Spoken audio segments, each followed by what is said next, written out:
Good morning बच्चों। हम अपने हिंदी की बुक में तीसरा चैप्टर पढ़ रहे हैं, उपभोक्तावाद की संस्कृति। तो यहाँ पे हम पढ़ रहे थे कि किस प्रकार से तरह तरह के प्रोडक्ट्स मार्केट में आते हैं और वो सामान्य लोगों को भी किस प्रकार से लुभाते हैं। तो सौंदर्य प्रसाधनों की भीड़ चमत्कृत कर देने वाली है। हर माह उसमें नए नए उत्पाद जुड़ते जाते हैं। साबुन ही देखिए, एक में हल्की खुशबू है, दूसरे में तेज़। एक दिन भर आपके शरीर को तरोताज़ा रखता है, दूसरा पसीना रोकता है, तीसरा जम्स से आपकी रक्षा करता है। इस तरह के ऐड उनके दिए हुए होते हैं साबुन के। यह लीजिए, सीने स्टार्स के सौंदर्य का रहस्य, उनका मनपसंद साबुन। क्या जो स्टार्स हैं, जो एक्टर एक्ट्रेस हैं, वो साबुन के ऐड करते हैं, उनके सौंदर्य का रहस्य बताते हैं कि हमारे सौंदर्य का क्या कहते हैं कि मेरी सुंदरता शुरू होती है लक्ष्य से। आता है ना ऐड बच्चों।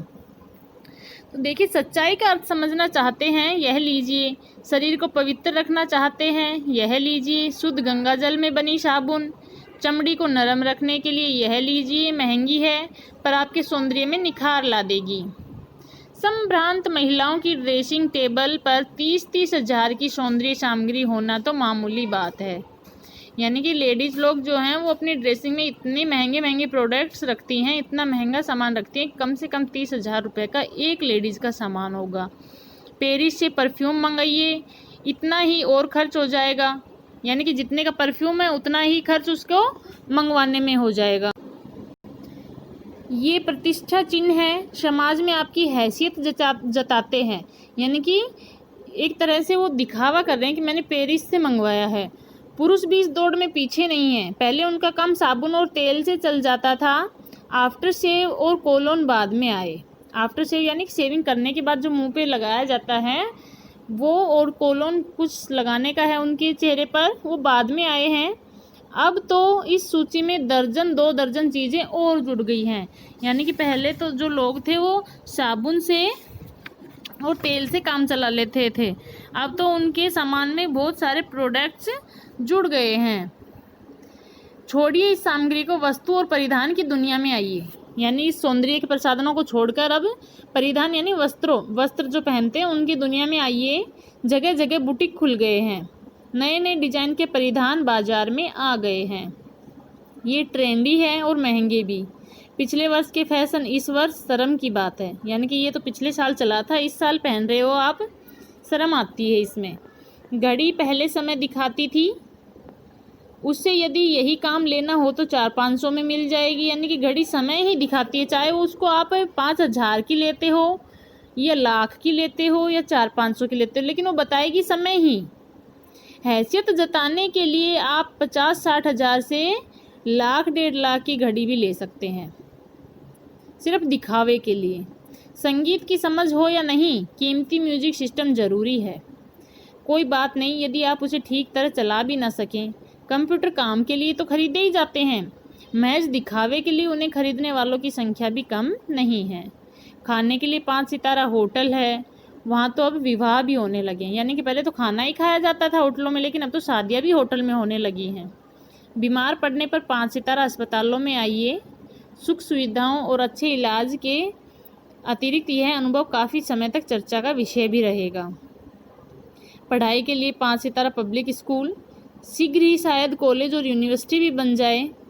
भारत में तो यह स्थिति अभी नहीं आई, पर अमेरिका और यूरोप के कुछ देशों में आप मरने से पहले ही अपने अंतिम संस्कार और अनंत विश्राम का प्रबंध भी कर सकते हैं। एक कीमत पर यानी पैसे के दम पर लोग मरने से पहले अपने अंतिम संस्कार की सुविधा और अनंत विश्राम का प्रबंध भी वहाँ पर कर सकते हैं। ठीक है, आपकी कब्र के आसपास सदा हरी घास होगी, मनचाहे फूल होंगे, चाहे तो वहाँ फव्वारे होंगे और मंद ध्वनि में निरंतर संगीत भी। इस तरह की सुविधाएं वहाँ पर लोग अपने मरने से पहले ही पैसों के बलबूते पर कर देते हैं।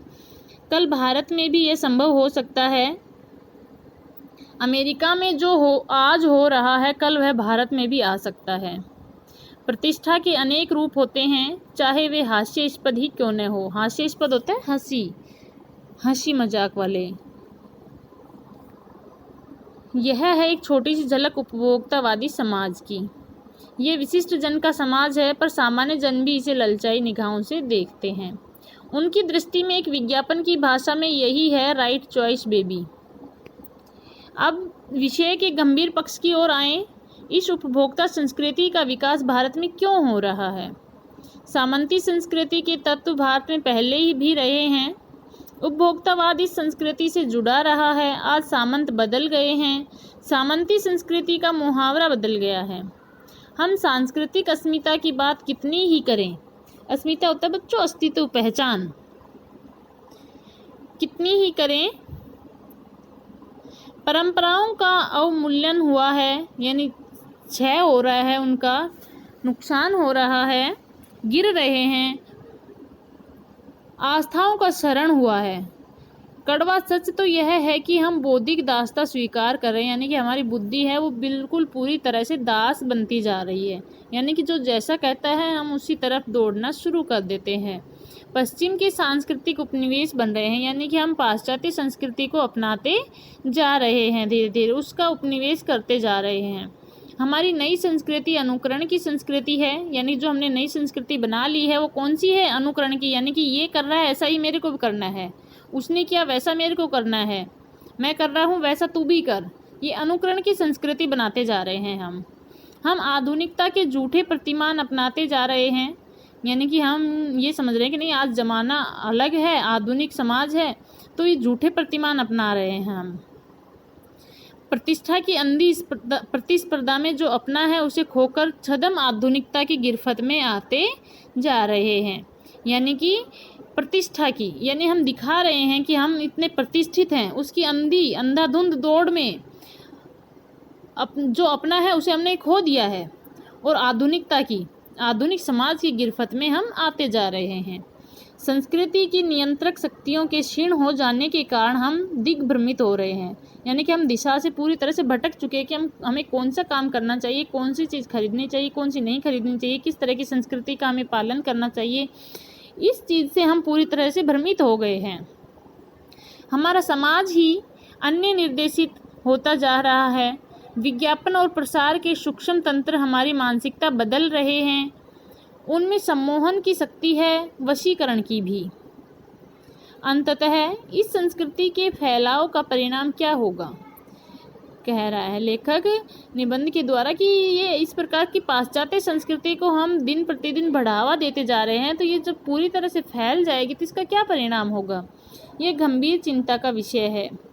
हमारे सीमित संसाधनों का घोर अपव्यय हो रहा है। जीवन की गुणवत्ता आलू के चिप्स से नहीं सुधरती। क्या कह रहे हैं कि हमारे जीवन की गुणवत्ता, यानी कि हम जो आलू के चिप्स हैं वो हमारे शरीर में कोई किसी प्रकार का बेनिफिट नहीं पहुंचाते हैं। न बहुविज्ञापित शीतल पेयों से, जो बहुत ज़्यादा बढ़ा चढ़ाकर जिनका विज्ञापन दिया जाता है, ऐसे शीतल जो पेय पदार्थ हैं, ना ही उनसे हमारे जीवन की गुणवत्ता बढ़ती है, भले ही वे अंतर्राष्ट्रीय हो। पिज़्ज़ा और बर्गर कितने ही आधुनिक हो, हैं वे कूड़ा खाद्य, यानी कि सब कुछ है, चाहे कितने आधुनिक हो, कितने ही बढ़िया हो, चाहे कैसे भी हो, लेकिन क्या है? कूड़ा कचरा है, कूड़ा है, वो एक प्रकार से खाने वाला कूड़ा है वो। समाज में वर्गों की दूरी बढ़ रही है, सामाजिक सरोकारों में कमी आ रही है। जीवन स्तर का यह बढ़ता अंतर आक्रोश और अशांति को जन्म दे रहा है।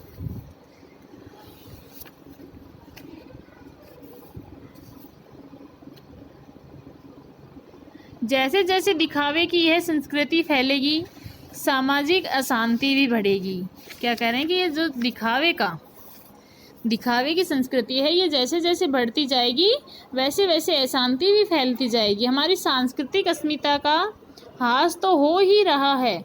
हम लक्ष्य भ्रम से भी पीड़ित हैं, यानी हम अपने लक्ष्य को पूरी तरह से भूल गए हैं कि हमारे जीवन का जो लक्ष्य है वो क्या है। विकास के विराट उद्देश्य पीछे हट रहे हैं। हम झूठी तुष्टि के तात्कालिक लक्ष्यों का पीछा करें, झूठी संतुष्टि दे रहे हैं अपने आप को। मर्यादाएं टूट रही हैं, नैतिक मानदंड ढीले पड़ रहे हैं, व्यक्ति केंद्रकता बढ़ती जा रही है, स्वार्थ परमार्थ पर हावी हो रहा है। स्वार्थ यानी खुद का स्वार्थ देख रहे हैं, खुद के अर्थ के लिए सब कुछ करते हैं। परमार्थ यानी दूसरे के अर्थ लिए हम कुछ नहीं कर रहे हैं। तो अपना जो स्वार्थ है वो दूसरे के अर्थ के ऊपर हावी हो रहा है। भोग की आकांक्षाएं आसमान को छू रही हैं। किस बिंदु पर रुकेगी यह दौड़, कि पता ही नहीं ये जो हमारी भागम भाग की जो लड़ाई है, ये दौड़ है, ये कहाँ जाकर रुकेगी।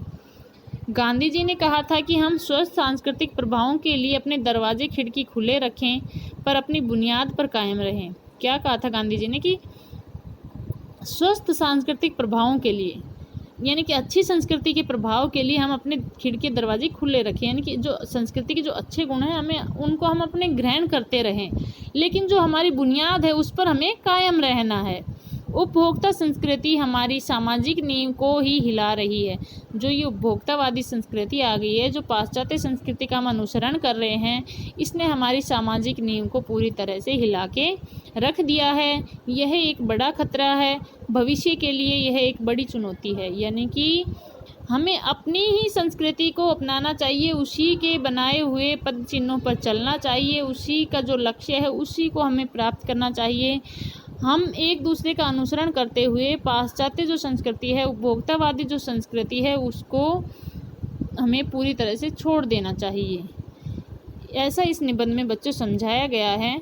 आशा करती हूँ आपको समझ में आ गया होगा, और ये भी आशा करती हूँ कि आप भी शायद इसको पढ़कर कुछ सीख पाएँ। धन्यवाद बच्चों।